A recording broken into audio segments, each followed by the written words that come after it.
ভেনেজুয়েলার পর এবার আমেরিকার চোখ ইরানের দিকে। ইরানের রাস্তায় রাস্তায় বিক্ষোভ, মানুষ মারা যাচ্ছে, পরিস্থিতি দিনে দিনে ভয়ঙ্কর হয়ে উঠছে। আর ঠিক এই সময়ই আমেরিকার প্রেসিডেন্ট ডোনাল্ড ট্রাম্প হুমকি দিয়ে বলছেন, একজন বিক্ষোভকারী মারা গেলেও আমেরিকা চুপ করে বসে থাকবে না। এই কথার পর থেকেই বিশ্ব রাজনীতিতে নতুন করে উত্তেজনা ছড়িয়ে পড়েছে। এই মুহূর্তে ইরান খুব কঠিন সময় পার করছে। জিনিসপত্রের দাম এতটাই বেড়ে গেছে যে সাধারণ মানুষের পক্ষে টিকে থাকা কঠিন হয়ে পড়েছে। টাকার মূল্য কমে গেছে, আয় নেই, কাজ নেই, অনেক জায়গায় বিদ্যুৎ আর পানির সংকট চরমে। প্রথমে এই বিক্ষোভ শুরু হয়েছিল ব্যবসায়ী আর দোকানদারদের মধ্যে। তারা বলছিল এই দামে আর ব্যবসা চালানো সম্ভব না। কিন্তু কয়েকদিনের মধ্যেই এই আন্দোলন ছড়িয়ে পড়ে ছাত্রদের মধ্যে, তারপর সাধারণ মানুষের মাঝেও। ধীরে ধীরে পরিস্থিতি এমন জায়গায় পৌঁছায় যে এখন ইরানের 2 শতাধিক শহর ও এলাকায় বিক্ষোভ চলছে।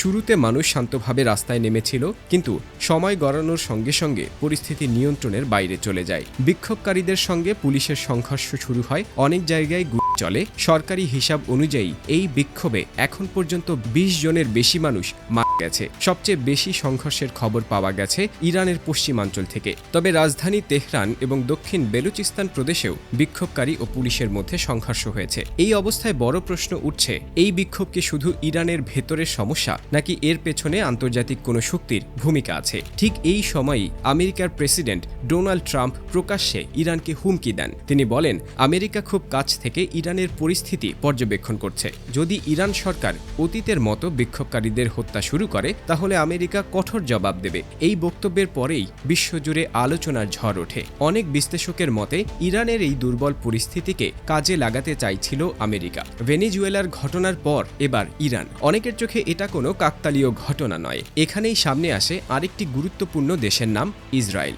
ইসরায়েল বহুদিন ধরেই ইরানকে নিজেদের সবচেয়ে বড় শত্রু মনে করে। ইরানের সামরিক শক্তি দিন দিন যেভাবে বাড়ছে, তাতে ইসরায়েল গভীরভাবে উদ্বিগ্ন। সম্প্রতি ইসরায়েলের প্রধানমন্ত্রী বেনিয়ামিন নেতানিয়াহু হোয়াইট হাউসে গিয়ে আমেরিকার সঙ্গে বৈঠক করেছেন। বিশ্লেষকদের ধারণা, এই বৈঠকে ইরান নিয়ে গুরুত্বপূর্ণ আলোচনা হয়েছে। কারণ ইসরায়েল জানে একা ইরানের সঙ্গে যুদ্ধে জেতা তাদের পক্ষে সম্ভব নয়। তাই ইরানের বিরুদ্ধে সবচেয়ে বড় ভরসা এখন আমেরিকা। এই কারণেই অনেকেই মনে করছেন ইরান ইস্যুতে আমেরিকা ও ইসরায়েলের মধ্যে গভীর সমন্বয় চলছে। তবে প্রশ্ন হলো, ইরান কি সত্যি এত দুর্বল? বাস্তবতা হলো, ইরান গত অনেক বছর ধরে নিজেদের সামরিক শক্তি অনেকটাই বাড়িয়েছে। মিসাইল, ড্রোন, সেনাবাহিনী সব দিক থেকেই তারা নিজেদের প্রস্তুত রেখেছে। ইরানের সর্বোচ্চ নেতা আয়াতুল্লাহ আল খামেনি স্পষ্ট ভাষায় জানিয়ে দিয়েছেন, ইরান কোনো বিদেশি শক্তির কাছে মাথা নত করবে না। তার এই বক্তব্য থেকে পরিষ্কার, চাপ যতই আসুক না কেন, ইরান সহজে হার মানবে না। তবুও ইরানের সবচেয়ে বড় সমস্যা এখন তাদের